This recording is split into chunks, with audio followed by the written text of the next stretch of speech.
welcome back, folks, to Omikron the Nomad Soul with your friends here, Jonathan, Det, Foxy, and Amy. You're not Amy. When the fuck did you jump in here?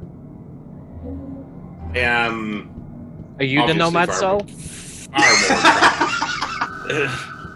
He is. He's coming to see his namesake doing bits.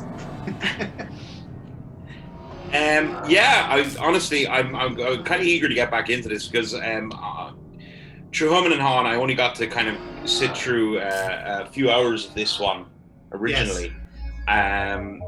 And I know a lot of people, including yourselves, possibly found it a bit of a slog, but this game is right up my fucking alley. As we discussed when I was last on, yes, like it had like very Shadow of Memories vibes for me and that kind of thing. And I loved games like Fahrenheit. And, a bit of a precursor to Fahrenheit. Same people. Yeah. Because it was Quantic Dream, was it? It is. This is their first game, yeah. Yeah. I mean, the first game had David Bowie in it. That's a pretty good fucking start, like. Yeah. Now, I just remember, something I wanted to ask you, Jonathan, was... So, when Jonathan was doing his... Just to inform the folks, when Jonathan was doing his playthrough of this, he started off very bright-eyed and bushy-tailed about this game, and he was loving it, just raving about it. And as time went on, he became more and more maniacally depressed about the game. To the point where it seemed like he positively fucking despised it by the end. And I'm wondering why. Now, was it down to... I mean, the story is intense and it's kind of tough to track. Was it purely just gameplay was just unmanageable, or were you playing this on an emulator? No, actually this is on good old games. So this is as is. Now the thing is, like, it does have some controller support, but I've learned early on that it's a lot better without the controller support. Like, it's best whilst it. The trouble is that it just is such an acclimatization to it that it does take a while, but once you kind of get there, it's fine. It's just that it's in that era where they were trying to do things a bit. They were too brave in certain points, and it was actually just a section you just missed in the last part. There's a lot of weird things happening right now. Every couple of seconds, he's just there going, you know. Yeah, we're insulting we're insulting the guard, and he keeps zapping us basically for criticizing. Now what I'm trying to do is there's a bowl in our cell. I'm trying to deflect the beam to hit him. Oh yeah, okay. And there seems to be very, look at that. There doesn't seem to be a hell of a lot of help, like telling you what to do. Barely anything. Which obviously can make it difficult. So did you, and you may not want to reveal your secrets here, but did you have points in this game where you just went, okay, I need to find some sort of fucking walkthrough for this online. I need to... No, I use a walkthrough for most of my playthroughs anyway, and the reason I do that is because to keep any meandering out, you know, kind of way. Yeah. Trying to figure shit out section. Yeah, like I do let's plays all the time for Monday Madness. And sorry, don't be promoting your other shit on this channel. Thank you. No. No, but the thing is, I've had to do a lot of them solo for a while. So you got out? And I'm thinking, like, look, there's no point having the kind of banter if it's just me. I might as well just like play the game and then we rant over it. So like in this case, it's the case like the actual idea of this series is that we're watching games as if they were TV shows or movies. We're actually just like watching them as if they were. Sorry to interrupt you very briefly. Is her voice purposely sound like it's underwater, or is that just me? It's just the way the game is sometimes. Like they have this kind of weird muffled effect to it. And I don't know if they mean it or it's just the tech doing that. Okay. I was just wondering because there's such a strange cast of characters. I thought, oh, is this some sort of fish lady? Yeah. You know, like... Fucking cancel Foxy, he's fishist. He's a pascatist. Pascophobic, that's the one. But yeah, like it was just like a weird audio thing they did. I think because the idea is a lot of these people are meant to be transhuman, if you know what I mean. Yeah. This guy is like clearly like mostly cyberized. Well, I mean, he's wearing a bin bag. Yes. Suits you. A bin bag as a dress. Not even, I mean, fair fucks. I'd love to have his confidence. I get the feeling he doesn't, shame isn't programmed into him. I get the feeling. He's just, what the fuck, did you get caught again? You get caught, yeah. Is that because you're just shit? No, I did have to prove it, like he said, like, because I wanted to keep hold of this character as much as I can, because he's an absolute fucking tank. Like, for the game, for the shooting and fighting sections, he was brilliant. And unfortunately, again, because we're the Nomad Soul, we have to use our ability. We can't escape here with this guy, so now we have to jump into someone else's body. Ah, okay. We're trying to get the other girl out as well. Right. I'm with you. Yeah. So that's what the puzzle is here. So I was kind of just demonstrating that for the purpose of the playthrough. But yeah, like as I was saying, like for the purpose of the playthrough, I wanted to get through it more or less streamlined. But whenever bullshit happens, I want to show it. And a lot of the bullshit bullshit happens everywhere in this game. To be fair, a lot of the shooting sequences are bad. And the story really loses its fizz about after when the police officer dies. And I can see why it lost its fizz, but it's more of a case of like it lost its fizz because it was trying to do something else. It was trying to do a bigger, broader story when it didn't need to. If it kept itself low key and so if hypothetically, obviously, because this won't happen, but if Quantic Dream were to like reboot this in modern, this would be style, do you think it could work? I think so. And the reason I say that is because the actual concept is still really, really good. Like, it's a concept of like, well, what happens if you basically don't program it in a game over? Now, there is actually game over in this, funny enough. You like die when you're not meant to. It's a game over, which is a bit stupid in a sense. But if you keep that idea of like, what happens if there's program a game where death doesn't matter? You can just jump into the next character. But the critical difference is that if you fuck up and you lose the character, you're thinking, oh shit, I'm now in like inferior technology, if you know what I mean. You have to like make it work then. So, case in point here now. So this is just a normal prison guard. So we've literally just jumped into his body, and our fella there, Cutter, is now gone. That's it. He's done. That's his. So, and do we find out what happens to the ones that we leave? Are they dead? Yep. Just gone. We don't know. They just disappear, vanish. I'm more talking about storyline wise. They don't like. Do we know if they die when we leave them, or? Be able to get out. No I think it's inferred that we do leave. They do die. That they actually are just dead. Yeah, because you're essentially stealing their life. So we're just a dickhead then. Pretty much, yeah. That's why I've kind of played most of this game with the one guy, because like he was good and I wasn't gonna fucking leave him. Like, in other words, like a parasite, we're taking over their lives. It doesn't matter who. Like it's an intriguing premise. Like, what happens if you play a game that if you're the body snatcher? What is that game like? You know, and it is an interesting premise. It's just that they just didn't know how to do it around this time, because they were doing like sandbox gameplay and jack of all trades gameplay. And I mean, it's an interesting thing to try, definitely, especially for your first fucking game. Oh yeah, and they definitely stretch themselves too thin here, but also the appeal of like the fact that it's a game with David Bowie with his somewhat of his input in it as well. Just a very strange experiment. But the thing is, like, you see, you know, it's easy to say, oh, they stretched too thin and all that, but it clearly led to something for them, because now they're a big company now, and they have some uber successful games. I mean, they have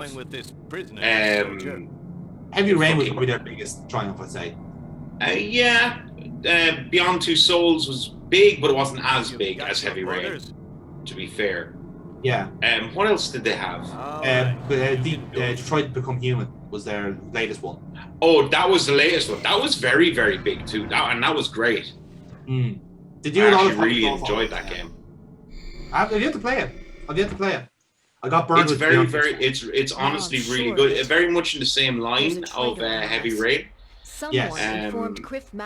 Where it's the multiple stories linking in together, which they love to do. But honestly, I played that game a couple of times now. It's really good, really good. Graphically as well. I mean, it does look beautiful. It's really beautiful, and you can tell the kind of they've built up this future world, which you see the likes of Omikron and stuff. They kind of toyed with quite a lot, but that's actually one of the more impressive things about this game is that they actually did make an actual world. Like the idea that you're jumping into an alt parallel universe here, so they had to make it feel like one. So this is essentially a city with 4 different areas in it. So, and each one, to their credit, feels different. And to do it with the technology at the time, like this is like what, maybe a year or 2 after Deus Ex. So Deus Ex like had Paris, Hong Kong, New York. You couldn't fucking tell, because everything looked like grey blocks. But an attempt was made, and the same thing here. Like each city looks different, like actively different. So anyway, this part of the game now, we are trying to find Foxy. You're wearing the right shirt for this because there is an imposter among us. Do you know what this game is lacking? Theory of a dead Cowbell. Cowbell.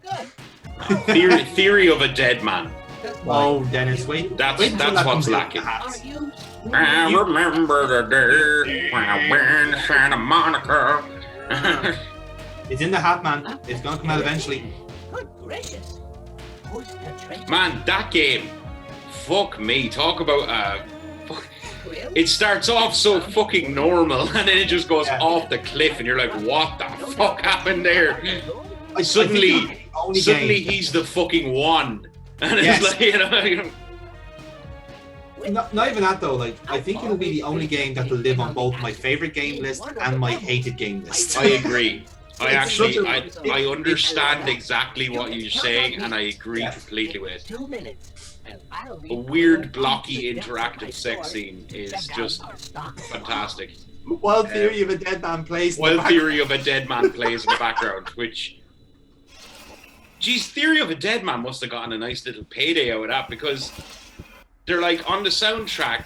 They're also like, whenever you sit down to play the guitar, he plays Theory of a Dead Man. Yeah. They well got a good paycheck for that one. Whenever you play fucking a CD, it's Theory of a Dead Man. Like, it's like trying to drive the point home.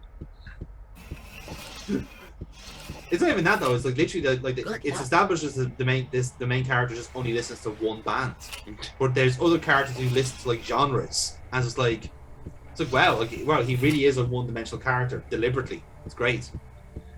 It's man, I'd love to play it again. Just the graphics in this remind me of it. It's worth a try. It's definitely like it wasn't like it probably wasn't graphic. No, it was probably the same graphically as this.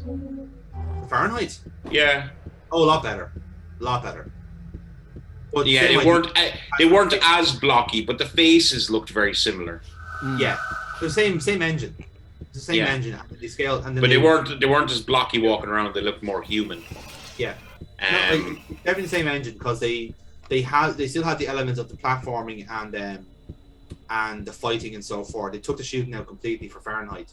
But quick question: added the Simon Says gameplay instead to cover it, and it worked out a lot better. Fahrenheit, was that before or after Shadow of Memories?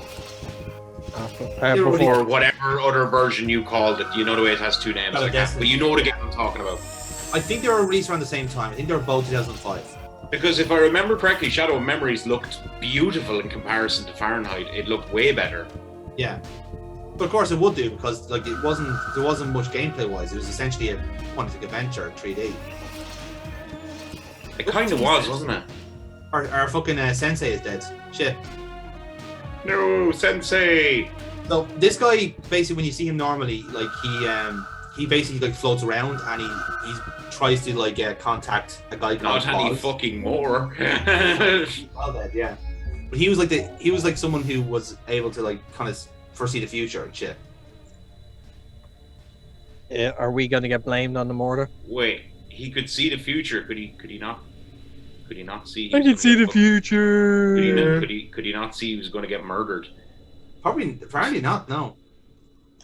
There. Okay, so he's talking about demons there. So like there's all this kind of like weird like lore stuff that's thrown in the middle of the game, and basically this guy is like privy to like it's like it's like possible futures and shit like that, like the actual permutations and stuff. That's what he sees. And yeah, literally he's just saying like, oh shit, there's demons around us, and there's nothing I can do about it. Because he doesn't. That is a waste of a storage cabinet. It is, isn't it? Fuck's sake, like. So literally like this part of the game now is trying to find out where the demon is. Like it's someone in the base. So now it's up to us to see who we think it is. So obviously one guy is dead, so that rules him out. See, this would fuck me up if I was playing this and there was like no fucking help at all. I'd be like, okay, fuck. And here's the thing, this is actually one of the better parts of the game, funny enough. Because it's quite claustrophobic, it's quite intense. You're thinking like, shit, like if I make the wrong step, will the demon hit me? And in fairness, actually, it's all quite polite in the end. But yeah, no, like it makes you think that when you're playing. I've never been more nervous playing a game than whenever I've been playing any game that, for some reason, from fucking around with friends or whatever, I've decided to turn like permadeath on. I've never been more terrified playing a fucking game with permadeath on. Yeah. You're just like, fuck, please don't fucking die. Like, not gonna lie, like this particular area makes me get the Thing chubby vibes. Yeah. Like it just like actually, you said. Yeah, like, no, I can see that. Yeah. Any turn, like this thing could turn out to be there, and or it could be the next. That's one of my favorite fucking movies. I love that movie. It's a great film. Like, yeah, it's kind of on the same kind of tone in the sense. Because especially with like places like there, like the hallways are very narrow, like small, and yeah. That's a great little soundtrack. Yeah, like the music is very good point to it. Again, has some David Bowie tracks on it, and some I think either contributed to or was like. Oh, listening to that thing playing now, that's like. He definitely contributed. That has a major Bowie vibes going on there on that. Like it's so good. The music is actually quite good in this game. I actually nicked some of it for Alan Moore's theme. That's how good it was. Ah. You'd have to listen back to the soundtrack, but it's there. He's dead now, so it doesn't matter. May he rest in peace. Spoilers, by the way. Yeah. The late Jerry Soule. Yes. The late Alan Moore. That's John Cena. Do do do do. Do do do do. Yes. Now it's the matter of trying to find a demon. That this is all. This is their only one and only task at the minute. You know what this also reminds me of? Like, I don't know why, but it just popped in my head. Remember the Men in Black fucking cartoons? Yes, yep. Literally, like, they'll turn up as someone, then all of a sudden he just transforms into a big fucking alien. Like, monster. Remember the Men in Black video game? Yeah, it's terrible. I hate it. It's awful. I hate it. That would actually be on one of my, like, worst games ever. Do you know what would be on one of my worst games ever? You may have played it. It seems like it might be up your alley. What? The X-Files. Oh yeah, played it. Where it was basically an interactive fucking movie. Yeah. I had zero interest because I didn't watch the show. I didn't watch the show either, but I played the fucking game, and I got to a part, and I never completed it because I got to one part in it that it still infuriates me to think about, where the guy has me on the table and he's like about to murder me or whatever. Oh, yeah, good thing you finished that sentence. Right, like, yeah. You're meant to like, because it's point and click because it's an FMV, point right? So you're meant to like, I think stab him at some point. Yeah. But you have like a half a second to do it. Oh, that's like the fucking gold puzzle. And it pissed me the fuck off. Yeah. Now granted, I last time I played I was like 13 or something, but like when I had a lot less patience with video games, but I was done with that shit. Broken Sword, I love Broken Sword. I've played every Broken Sword and I love every one of them. And I've completed them all. My favorite game series. I even played the fucking the latest one, which was on number 6, The Serpent's Curse. Yes, Serpent's Curse that I got on PS3 or PS4. I think it's on PS4 now, but I played on PC. I played on PS3 at the time, I think. But yeah, I mean, another great game. George and Nico are two of the greatest characters in gaming history. Don't care what anybody says. They just need to get out of their system. And fucking, oh yeah, they definitely need to shag like now. Yeah, now. Like that is the most built-up sexual tension ever. But it's hinted at in the second one that they did, but it like didn't work out because George was a dickhead. Yeah, George threw back. He was done. Like nope. Yeah. That's it. So, by the way, just in here now, we have just we found ourselves a spell to unmask a demon. So now we have to pick someone. Does the spell only work once? Yep. Yes. So you should really save before you actually take your chance. And what info have we gathered here? Have we been talking to people? We haven't been able to talk to people. We've had journals, right? So we had the right. So that's how we're narrowing it down. Like I'm wondering what's our basis for everything here? What are we basing our decision on? The basis is that like basically a demon like they will have demonic things around them in a sense, and so we basically a big neon sign saying demon. In fairness, the commander's office was literally nothing but demon architecture. So yeah, like they don't make it they're not subtle people. They're goth and proud. This is the captain's office. This is the guy who like is the general essentially, and we need certain things for the spell, by the way. So that's why we don't pick that Narwhal's horn. So the idea is like now we've been told to check out there's a guy called Kiro who's the detonations expert. He's sleeping at the minute. So we checked his place and there's nothing. So now we're going to check the captain's office, which is this fella here, Nemtar, to see if there's anything in his area. I mean, it looks on appearance alone, it's him. Yes. So I think I may have missed something here, which is why I took that seamless transition. Oh yes, you see there's the scratch marks on the floor? Seamless transition doesn't work as much when you point out said seamless transition. Yeah. Joke! Oh, hello, what's that?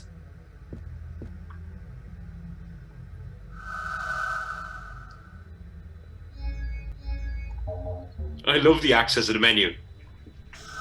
Yeah. Now, what's that? He's like a fucking Power Ranger. Yeah. Morphin' time. Oh, I didn't share with you. I should have. Yeah, you should share with me, you fucking dickhead. Yeah, look, a demonic cube was in the guy's office, so it's been the captain all along. Talking to us. To be fair, I called that before I found any fucking cube. It was obvious he's not a fucking. Yeah, wasn't captain for a reason.